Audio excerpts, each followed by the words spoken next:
मुंबईकर्स को बड़ी राहत मिलने जा रही है। सूत्रों के मुताबिक अनलॉक 5 में मुंबई की लोकल सेवा आम लोगों के लिए खोली जा सकती है। अनलॉक 5 1 अक्टूबर से लागू होगा। फिलहाल मुंबई लोकल ट्रेनों में सिर्फ जरूरी सेवाओं से जुड़े लोगों को यात्रा करने की इजाजत है। रेलवे शुरू करने वाली है उसमें तमाम सेवाएं, उनमें महाराष्ट्र सरकार रेस्टोरेंट में डाइन इन सेवा की मंजूरी दे सकती है। दोनों ही प्रस्तावों पर राज्य सरकार ने चर्चा तेज कर दी है। कोरोना से जंग अनलॉक के संग, यानी कल 30 सितंबर से अनलॉक 4 की जो मियाद है वो खत्म हो रही है और गृह मंत्रालय जल्द ही अनलॉक 5 की गाइडलाइंस का ऐलान कर सकता है। अनलॉक 5 के दौरान हर किसी की नजरें स्कूल, कॉलेज, ट्रेन और सिनेमा हॉल्स पर होंगी। हालांकि पिछली गाइडलाइंस में 10वीं से 12वीं के स्कूल, जिम, योगा सेंटर जैसे जगहों को खोलने की छूट मिल गई थी। मुंबई में दफ्तरों के समय बदलने की चर्चा फिर शुरू हो गई है। अब कोरोना काल में इसकी एक बार फिर शुरुआत हो गई है। राज्य सरकार ने केंद्रीय विभागों और निजी कंपनियों को सुझाव दिया है कि वो दफ्तरों का समय बदलें ताकि ट्रांसपोर्ट और सड़कों से भीड़ कम की जा सके। सरकार ने कर्मचारियों को शिफ्ट में बुलाने का सुझाव दिया है। वहीं कुछ जगहों पर इसकी शुरुआत भी हो गई है। पश्चिम रेलवे ने हेडक्वार्टर में शिफ्ट की शुरुआत कर दी है। शिफ्ट में बदलाव का सुझाव सिर्फ सरकारी विभागों को नहीं बल्कि निजी कंपनियों को भी दिया गया है। कोरोना महामारी के मोर्चे पर थोड़ी राहत की खबर है। बता दें कि 26 दिनों के बाद 24 घंटे में कोरोना से मरने वालों की संख्या 1000 से कम दर्ज हुई है। वहीं 24 घंटे में 70,000 कोरोना के नए केस सामने आए हैं, जबकि एक दिन में 84,000 से ज्यादा मरीज ठीक हुए हैं। फिलहाल देश में कोरोना संक्रमितों का आंकड़ा 61,45,000 के पार पहुंच चुका है और अब तक 96,000 से ज्यादा लोगों की मौत हो चुकी है। राहत की बात है कि कोरोना के कुल मरीजों में 51 लाख से ज्यादा लोग अब तक ठीक हो चुके हैं। कोरोना के मामले भले ही कम हो रहे हों, लेकिन आपको सावधान रहने की जरूरत है क्योंकि त्योहारों की शुरुआत हो रही है।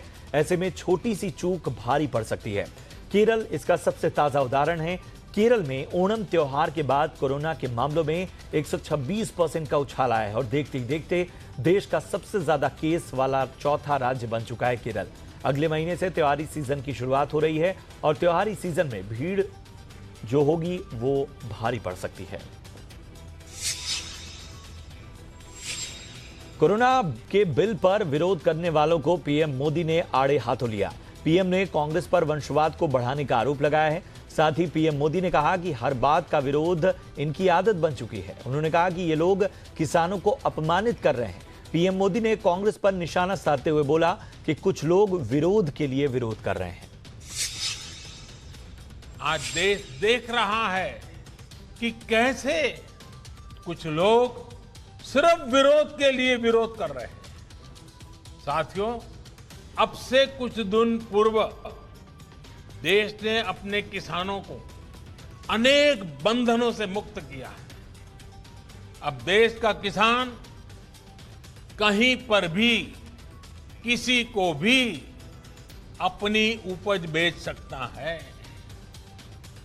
लेकिन आज जब केंद्र सरकार किसानों को उनके अधिकार दे रही है तो भी ये लोग विरोध पर उतर आए हैं। वहीं कांग्रेस के पूर्व अध्यक्ष राहुल गांधी ने कृषि संबंधित कानूनों को लेकर एक बार फिर मोदी सरकार पर निशाना साधा है। राहुल ने कहा है कि देश के भविष्य के लिए इन कानूनों का विरोध करना पड़ेगा। उन्होंने किसानों के साथ डिजिटल संवाद के दौरान यह भी दावा किया कि नोटबंदी और जीएसटी की तरह इन कानूनों का लक्ष्य भी किसानों और मजदूरों को कमजोर करना है। इस डिजिटल संवाद में पंजाब, हरियाणा, महाराष्ट्र, बिहार और कई अन्य प्रदेशों के किसानों ने इन कानूनों के संदर्भ में अपनी बात रखी। राहुल गांधी ने दावा किया कि नोटबंदी के समय कहा गया कि ये काले धन के खिलाफ लड़ाई है, ये सब झूठ था। इसका लक्ष्य किसान मजदूर को कमजोर करना था। बाबरी मस्जिद विध्वंस केस में कल फैसला आने वाला है। इस मामले में विशेष सीबीआई अदालत कल सुनवाई करेगी। सीबीआई ने केस में कुल 49 लोगों को आरोपी बनाया था। इनमें 17 लोगों की मौत हो चुकी है। कल 32 आरोपियों के खिलाफ अदालत अपना फैसला सुनाएगी। मस्जिद विध्वंस मामले में जिन लोगों को आरोपी बनाया गया है उसमें भाजपा नेता लाल कृष्ण आडवाणी, मुरली मनोहर जोशी और उमा भारती समेत 49 लोग शामिल हैं। बता दें कि 6 दिसंबर 1992 को अयोध्या में कार सेवकों ने विवादित बाबरी मस्जिद का ढांचा गिरा दिया था। चीन सीमा पर इस वक्त न तो युद्ध जैसे हालात हैं और न ही शांति के, यह कहना है वायुसेना प्रमुख RKS भदौरिया का। भदौरिया ने कहा कि भविष्य में अगर कोई युद्ध होता है तो उसमें वायुसेना की निर्णायक भूमिका होगी। भदौरिया ने कहा कि भारत की उत्तरी सीमाओं पर तनाव जारी है और मौजूदा सुरक्षा परिदृश्य असहज हैं। उन्होंने कहा कि हमारे सैनिक किसी भी परिस्थिति का सामना करने के लिए डट कर तैयार हैं। एयर चीफ मार्शल ने कहा कि रफाल, चिनूक, अपाचे और C-17 ग्लोब मास्टर एयरक्राफ्ट के भारतीय वायुसेना में शामिल होने से एयरफोर्स को मजबूत रणनीतिक क्षमता हासिल हुई है। अंतर्राष्ट्रीय मानवाधिकार संस्था एमनेस्टी इंटरनेशनल इंडिया ने भारत में अपना कामकाज रोक दिया है। संस्था ने आरोप लगाया कि भारत सरकार ने इस साल की शुरुआत में एक कार्रवाई के तहत उसके अकाउंट फ्रीज कर दिए थे, जिसके बाद उसे अपने अधिकतर स्टाफ को निकालना पड़ा। सरकार का कहना है कि संस्था ने फॉरेन कंट्रीब्यूशन रेगुलेशन एक्ट के तहत कभी रजिस्ट्रेशन नहीं कराया, जो विदेशी फंडिंग के लिए जरूरी होता है।